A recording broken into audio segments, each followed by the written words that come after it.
ये वही कांग्रेस है जिसने स्वतंत्र भारत में बाबा साहब डॉक्टर भीमराव अंबेडकर के न चाहने के बावजूद धारा 370 कश्मीर में लगाई।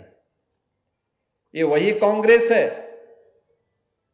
जिसने 1975 में देश को आपातकाल में इस देश पर थोपने का काम करके देश के संविधान का गला घोंटने का काम किया था। और यह वही कांग्रेस है जिसने 1984 में भारत के अंदर सिखों का कत्लेआम करवाया था। यानी ये वही कांग्रेस है जो लगातार एक तरफ देश के अंदर भाई भाई को लड़ाने का काम कर रही थी और दूसरी तरफ तुष्टीकरण की नीति पर चल करके देश को एक और विभाजन की ओर धकेल रही थी। और आज फिर वह मतदाता सूची के नाम पर देश की जनता को गुमराह करने का काम कर रही है। क्या कांग्रेस और उसके सहयोगी दल 14 अगस्त 1947 के इस विभत्स कृत्य के लिए उन परिवारों से, भारतवासियों से और दुनिया के हिंदुओं से माफी मांगेगी? क्या ये माफी मांगेगी? कश्मीर में अपने पाप के लिए माफी मांगेगी?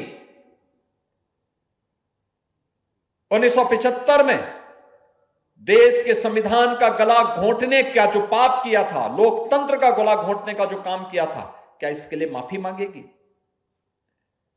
और 1984 के कत्लेआम के लिए भी क्या देशवासियों से फिर से माफी मांगेगी? बहनों और भाइयों, हमें यह प्रश्न हर कांग्रेसी से पूछना चाहिए, उस हर व्यक्ति से पूछना चाहिए जो सेकुलरिज्म के नाम पर देश के अंदर तुष्टीकरण की पोषक नीतियों को लागू करके भारत को पुनः विभाजन के गर्त की ओर भेजना चाहते हैं। उन सब से प्रश्न किए जाने की आवश्यकता है।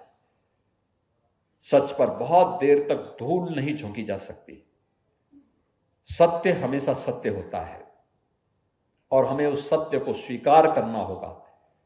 हमें उस सत्य की ओर बढ़ना ही होगा। और सत्य यह है कि भारत की मजबूती के लिए आज हम सबको प्राणपण से जुट करके कार्य करना होगा। जातिवाद की राजनीति, क्षेत्र और भाषा के नाम पर विभाजन, समाज में किसी भी प्रकार के वाद को बढ़ावा देकर के भारत की राष्ट्रीयता को, भारत के राष्ट्रवाद को अगर कोई कमजोर करता है तो भारत का हितैषी कतई नहीं हो सकता है, कतई नहीं हो सकता है। यह हम सबको याद रखना होगा।